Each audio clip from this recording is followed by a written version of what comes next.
Hello guys, this is Prem Reddy. Welcome to the day 11 of Bhagavad Gita. ఈరోజు నేను చెప్పబోయే శ్లోకం యాక్చువల్లీ ఇది ఒక శ్లోకం మాత్రం కాదండి, కాంబినేషన్ ఆఫ్ 2 శ్లోకాస్, 2 శ్లోకాల యొక్క కలయిక. ఇలా ఎందుకు అంటే ఘంటసాల భగవద్గీతలో ఘంటసాల గారు కొన్ని శ్లోకాలని ఈ విధంగా రచించారనమాట. ఈ శ్లోకం ఎందుకు ఇలా రచించారనేది మీకు చివరిలో అర్థమవుతుంది. అండ్ ఈరోజు శ్లోకాలు వచ్చేసరికి భగవద్గీతలోని 2వ అధ్యాయంలో సంఖ్యాయోగంలో 62 మరియు 63 శ్లోకాలు అన్నమాట. ఈరోజు ఫస్ట్ శ్లోకం వచ్చేసరికి ధ్యాయతో విషయాన్ పుంసః సంగస్తేషుపజాయతే సంగాత్ సంజయాతి కామః కామాత్ క్రోధోపి జాయతే. దీని మీనింగ్ ఏంటంటే, విషయవాంఛల గురించి సదా మననము చేయువానికి వాని యందు అనురాగం అధికమయ్యి అది కామముగా మారి చివరికి క్రోధమగును. అంటే ఇంకా క్లారిఫైగా చెప్పాలంటే, ఏదన్నా ఒక పర్టికులర్ థింగ్ మీద స్టిక్ అయ్యి ఉండి దాని మీదే కోరిక పెంచుకోవడం, అంటే కామము అంటే కోరిక అని అర్థం అనమాట. సినోనిమ్స్లో కామము అంటే కోరిక అని ఒక అర్థం వస్తుంది.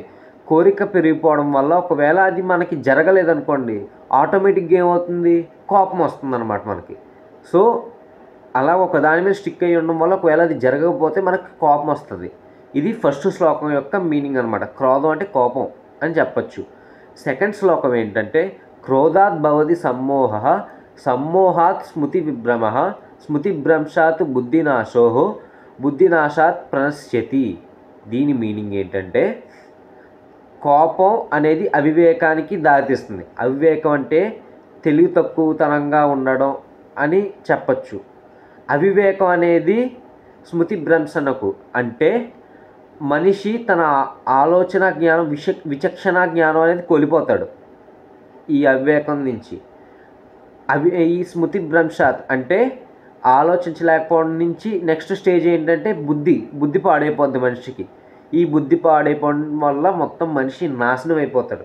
మీకు మన పెద్దలు ఏం చెప్తారంటే, ఒరే కోపంలో ఉన్నప్పుడు సరైన డెసిషన్స్ తీసుకోవరా, ఒక్కసారి కూల్ అయిన తర్వాత ఆలోచించి నీకు సరైన పరిష్కారం దొరుకుద్ది అంటారు.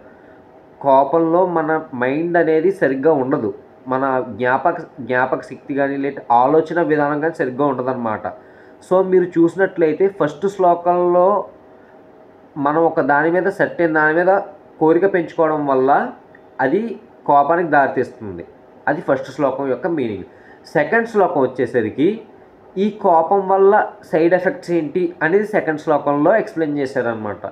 సో అందుకనే ఈ 2 శ్లోకాలని కలిపి ఒక శ్లోకంగా ఘంటసాల గారు మనకు అందజేశారు. ఇది ఈరోజు భగవద్గీతలో నేను ఎక్స్ప్లెయిన్ చేసిన శ్లోకాలు. Thank you.